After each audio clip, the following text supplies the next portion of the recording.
Halo semuanya, selamat datang kembali di materi perkuliahan kita. Hari ini kita sudah memasuki pertemuan ke-12 dan akan membahas topik yang sangat krusial dalam dunia bisnis, yaitu akuntansi liabilitas.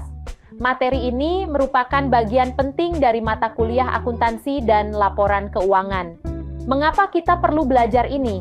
Karena memahami liabilitas bukan sekadar mencatat utang, tapi tentang bagaimana sebuah entitas mengelola kewajiban masa depannya agar keuangan tetap sehat.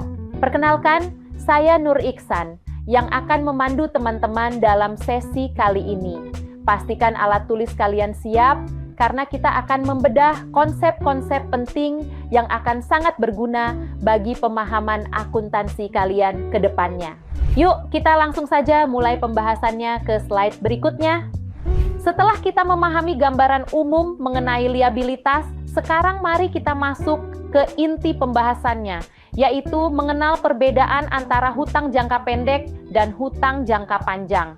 Dalam dunia akuntansi, pemisahan kedua jenis hutang ini sangatlah vital karena berkaitan langsung dengan bagaimana perusahaan mengelola likuiditas dan perencanaan keuangannya. Hutang jangka pendek atau sering disebut kewajiban lancar, biasanya mencakup kewajiban yang harus segera diselesaikan dalam waktu kurang dari 1 tahun. Contoh sederhananya bisa berupa hutang dagang atau biaya operasional yang masih harus dibayar. Di sisi lain, kita juga mengenal hutang jangka panjang. Ini adalah komitmen keuangan yang masa pelunasannya jauh lebih fleksibel, yakni lebih dari 1 periode akuntansi atau di atas 1 tahun. Memahami kedua perbedaan ini akan membantu kita melihat seberapa besar beban finansial yang harus dihadapi perusahaan dalam waktu dekat dibandingkan dengan kewajiban strategis mereka di masa depan. Mari kita lihat contoh pembelajaran di bagian selanjutnya.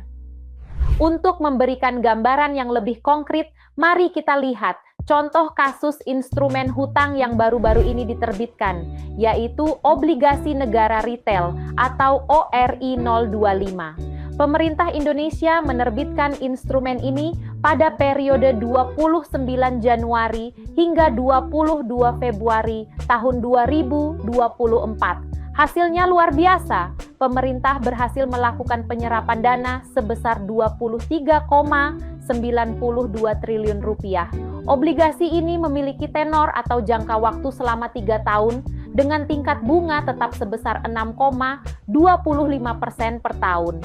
Ini adalah contoh nyata dari liabilitas jangka panjang bagi negara, di mana pemerintah berkomitmen untuk membayar kembali pokok hutang beserta bunganya kepada masyarakat dalam jangka waktu tertentu. Nah, pertanyaannya, mengapa ORI 025 ini dikategorikan sebagai liabilitas jangka panjang? Jawabannya terletak pada masa jatuh temponya. Karena ORI memiliki tenor lebih dari 1 tahun, dalam hal ini 3 tahun, maka secara akuntansi pemerintah mencatatnya sebagai kewajiban jangka panjang. Langkah pemerintah menerbitkan ORI ini sebenarnya adalah strategi cerdas untuk mendiversifikasi sumber pembiayaan negara dengan melibatkan kita sebagai investor retail domestik. Jadi, negara tidak hanya bergantung pada pinjaman luar negeri saja.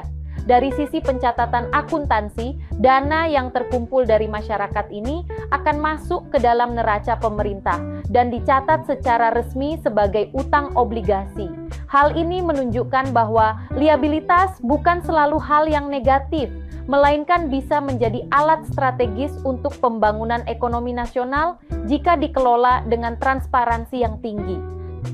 Sebagai penutup pembahasan mengenai studi kasus ini, kita bisa menarik kesimpulan penting mengenai peran strategis instrumen liabilitas bagi negara.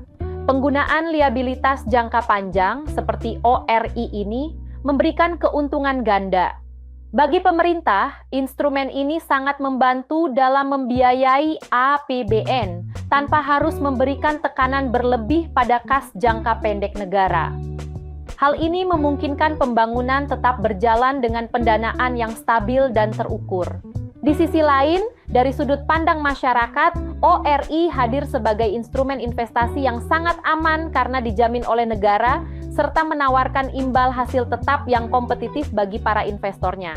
Jadi, teman-teman bisa melihat ya, bahwa dalam konteks akuntansi dan keuangan publik, liabilitas jangka panjang bukan hanya sekadar catatan utang, melainkan sebuah sinergi antara kebutuhan pembiayaan negara dan penyediaan wadah investasi yang sehat bagi warganya. Semoga pemahaman ini memberikan perspektif baru bagi kalian dalam melihat laporan keuangan secara lebih luas. Setelah tadi kita melihat contoh liabilitas jangka panjang lewat obligasi negara, sekarang mari kita bedah contoh kasus yang berbeda, yaitu liabilitas jangka pendek melalui kredit modal kerja atau KMK dari Bank Mandiri. Dalam skema ini, Bank Mandiri menyediakan fasilitas kredit bagi perusahaan dengan tenor yang cukup singkat, yaitu 12 bulan. Sebagai ilustrasi, bayangkan PT XYZ mendapatkan kucuran dana KMK sebesar 50 miliar rupiah pada Januari 2024 dengan tingkat bunga 8% per tahun. Karena masa pelunasannya tepat 12 bulan, maka bagi PT XYZ, pinjaman ini harus dicatat sebagai kewajiban lancar atau hutang jangka pendek dalam laporan keuangannya. Kasus ini memberikan gambaran jelas bagaimana perusahaan menggunakan pendanaan bank untuk memutar roda operasional harian mereka dalam jangka waktu 1 tahun kalender.